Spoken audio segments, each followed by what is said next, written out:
హైదరాబాద్లో డ్రగ్స్ కేసులో సంచలన విషయాలు బయటకు వస్తున్నాయి. రకుల్ ప్రీత్ సింగ్ సోదరుడికి డ్రగ్ టెస్ట్లో పాజిటివ్ వచ్చింది. నిందితులకు కోర్టు 14 రోజుల రిమాండ్ విధించింది. వారిని చెంచల్గూడ జైలుకు తరలించారు.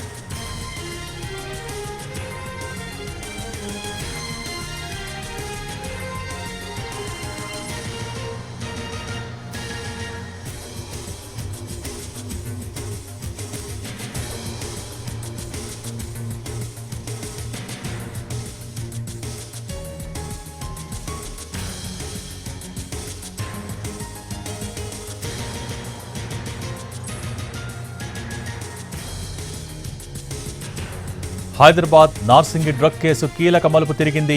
డ్రగ్స్ తీసుకుంటున్న వారిలో బడా పారిశ్రామికవేత్తలు ఉన్నట్టు పోలీసులు చెబుతున్నారు. హైదరాబాద్లో 7 పబ్బులకు యజమానిగా ఉన్న నిఖిల్ ధావన్ను పోలీసులు అరెస్ట్ చేశారు. సైబరాబాద్లోని పలు పబ్బుల్లో పార్ట్నర్గా ఉన్నారు నిఖిల్ ధావన్.